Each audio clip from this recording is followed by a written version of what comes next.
was buried. In the spring of 1901, a crew of Greek sponge divers descended 50 meters into the Mediterranean.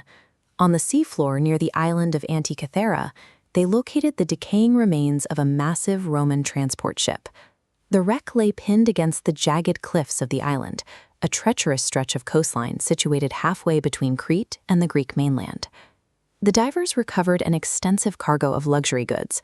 Among the finds were masterfully cast bronze statues, preserved despite spending 2 millennia submerged in salt water. These were found alongside colossal marble sculptures. The scale of these figures suggests the ship carried high-value art intended for the wealthiest Roman elite. Beneath the pristine statues, the divers found a heavy, calcified lump of green bronze. Heavily corroded and covered in sediment, it was initially set aside as unremarkable debris. This fragment of corrosion would eventually provide the first physical evidence of a missing chapter in human engineering, challenging the established understanding of ancient technology. For centuries, the academic view of ancient Greece focused on their achievements in philosophy, geometry, and architecture. It was widely accepted that they lacked the tools for complex mechanical engineering. Historians believed that Greek technology was limited to basic mechanisms like the lever and the screw. This assumption remained the foundation of archaeological study for generations. In 1902, while the Antikythera finds were being processed at the National Archaeological Museum in Athens, the neglected lump of bronze spontaneously cracked open. Inside the rock, researchers found a meticulously crafted bronze gear. It featured precisely cut triangular teeth, indicating a level of manufacturing that was supposedly non-existent in antiquity. The presence of this gear presented a chronological contradiction. Precision gearwork of this complexity does not appear in the historical record again until the development of mechanical clocks in the 14th century. Finding a functioning gear assembly in a 2,000-year-old shipwreck indicates that the ancient world had mastered mechanics nearly 1,500 years earlier than previously thought. Because the artifact is now extremely fragile, it cannot be physically dismantled. Any attempt to pry the fused layers apart would result in the total loss of the internal structure. The mechanism survives today in 82 distinct fragments. The bronze is heavily oxidized and fused into a dense stony mass, hiding the complexity of the original machine. For decades, scientists struggled to understand the device's purpose. Without the ability to see inside the fragments, the relationship between the visible gears remained a mystery. The investigation changed with the advent of microfocus X-rays and 3D CT scans.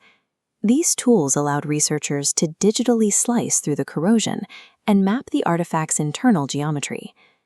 The scans revealed a dense network of over 30 interlocking bronze gears.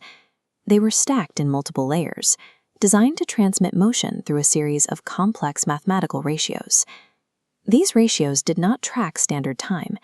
Instead, the number of teeth on each gear was calculated to represent the orbital periods of the Sun, the Moon, and the planets. The CT scans confirmed that the Antikythera Mechanism was a functional analog computer, capable of processing complex astronomical data through mechanical movement. The device functioned as a mechanical calendar. By turning a handle, the user could calculate the exact position of the Sun and the Moon relative to the zodiac for any given date. Back dials followed a 223-month cycle to predict solar and lunar eclipses.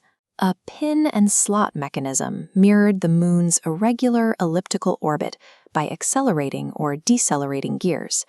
The front tracked Mercury, Venus, Mars, Jupiter, and Saturn through their unique paths using dedicated gear trains.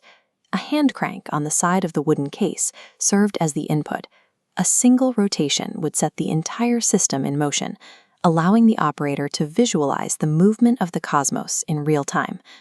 Research into the inscriptions on the device suggests it may have originated on the island of Rhodes, which was a center for both astronomical study and mechanical innovation in the 1st century BCE. The precision of these gear ratios reflects the mechanical models, or spheres, attributed to the inventor Archimedes. While he lived a century before this ship sank, his pioneering work in theoretical mechanics provided the mathematical foundation for a machine of this complexity. The mechanism represents the successful translation of the entire known universe into a portable bronze and wood instrument. The miniaturization seen in this device indicates it was not a prototype. It is the result of a long-standing tradition of mechanical craftsmanship that had reached a high level of maturity. This creates a historical problem. If the ancient world was capable of building analog computers, we must ask why this technology disappeared from the historical record for over 1,000 years. In the ancient world, specialized knowledge was rarely decentralized. It was often concentrated in a few specific locations or held by a small number of master craftsmen. When those centers were destroyed by war, conquest, or natural disaster, the expertise went with them. The loss of the great libraries and the collapse of trade routes effectively ended this technological lineage. Following the loss of this knowledge, it would take more than 10 centuries for humanity to again produce gearwork of comparable sophistication. The Antikythera Mechanism is the only surviving physical evidence of an era of advanced engineering that was almost entirely forgotten. The fragments now sit in a museum, a silent testament to an advanced industry that vanished into the sea 2,000 years ago. This artifact serves as evidence that the intellectual and mechanical capacity of our ancestors was far greater than their surviving writings would suggest.